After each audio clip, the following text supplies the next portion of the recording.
Bismillahirrahmanirrahim. I hope my viewers are fine. As you know, this lecture is also related to the previous one. We have gone through psychological factors which impact consumer behavior and social factors. And in this video, we will discuss about the cultural factors which impact on the decision-making power of a consumer. What is culture?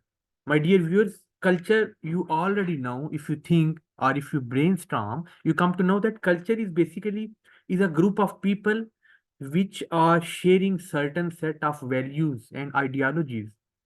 Culture से मुराद क्या होता है कि आप जिस माहौल में रह रहे होते हैं, the people of that community share particular values and the behaviour is influenced by those values. आप जब किसी कल्चर में रह रहे होते हैं तो उस उधर की अच्छाइयाँ बुराइयाँ वो सारी चीजें कंज्यूमर के अंदर भी आ जाती हैं। That's why consumer which influence the consumer to purchase certain product. For example, एक फैमिली है, उसमें हलीब का दूध लिया जा रहा है, तो ये उस कल्चर का भी हिस्सा बन जाती है कि वो नेक्स्ट आने वाले जो बच्चे हैं वो भी हलीब का दूध खरीदेंगे या ऑलपर्स खरीदेंगे। ये जो भी उस फैमिली में ऑलरेडी एक ट्रेंड चलता आ रहा है। सो कल्चर जो है ये हाईली इन्फ्लुएंस करता है परचेज करने पे, कोई चीज बाय करने पे।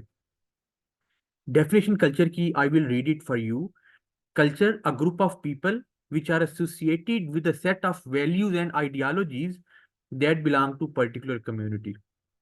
ठीक है जी। उसके बाद कल्चर के अंदर सब कल्चर कुछ छोटे फैक्टर्स हैं जो कल्चर बताते खुद, सब कल्चर और सोशल क्लास, इन तीनों को हम डिस्कस कर लेते हैं जी। ये क्या है?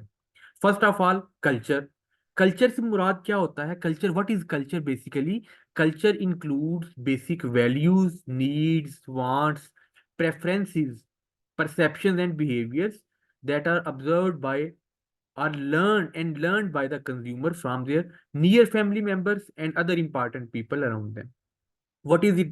What is saying here कि कल्चर से मुराद वो जरूरियात, वो वांट्स, वो प्रेफरेंसेस हैं जो कि हम कहाँ से लेते हैं, कहाँ से ऑब्जर्व करते हैं, कहाँ से लर्न करते हैं हमारे फैमिली मेंबर्स से या the other important people around us. तो उनसे हम सीखते हैं, तो इसको कल्चर कहते हैं। और जो जो हम उनसे सीखते हैं उसके अकॉर्डिंग ही हम परचेज करते हैं। नेक्स्ट है सब कल्चर। कल्चर के अंदर भी छोटे छोटे ग्रुप्स बने होते हैं। अगर मैं आपको इसकी एक मिसाल दूं तो जैसे इस्लाम में एक अहले सुन्नी एक फिरका है, उसके अंदर भी देवबंदी, बरेलवी, फिर अहले हदीस के अंदर भी नासबी और दूसरे फिरके बने हुए हैं। इनको कहते हैं सब कल्चर। एक खास कल्चर के अंदर रह के लोग एक नया कोहर्ट बना लेते हैं, नया दायरा बना लेते हैं जिसके अंदर वो अपनी बिलीव्स, अपनी वैल्यूज वो शेयर करते हैं।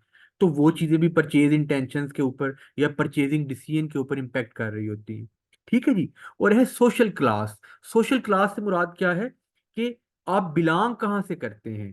Whether you belong to upper class और upper middle class, are you from middle class, और are you from lower middle class, और you are from poor class. और अनफॉर्चुनेटली इससे भी नीचे एक और होती है पॉवर्टी लाइन। ठीक है। तो आप जिस सोशल क्लास से बिलोंग कर रहे हैं, आप उस सोशल क्लास का फैमिली बैकग्राउंड, उधर की एजुकेशन, किस लोकेशन में आप रह रहे हैं, ये सारी चीजें सोशल क्लास मिलके बनाती हैं। तो आप जिस सोशल क्लास से आपका ताल्लुक है, तो वो भी आपकी परचेज इंटेंशन के ऊपर बहुत ज्यादा रोल प्ले करती है। आप देखेंगे कि जो अपर क्लास के लोग होते हैं ज्यादातर वो बड़ी गाड़ियां रखते हैं। जो मिडिल क्लास के हैं वो मेहरान, कल्टस, आल्टो, इस तरह की गाड़ियों के ऊपर कफाया करते हैं। तो सोशल क्लास भी बहुत हद तक इम्पेक्ट करती है आपकी परचेजिंग को। उसके बाद पर्सनल फैक्टर्स हैं, मैं इसको यहाँ पे रोक लेता हूँ। मैं इंशाल्लाह नेक्स्ट वीडियो में आपके साथ इसके पर्सनल फैक्टर्स भी शेयर करूंगा।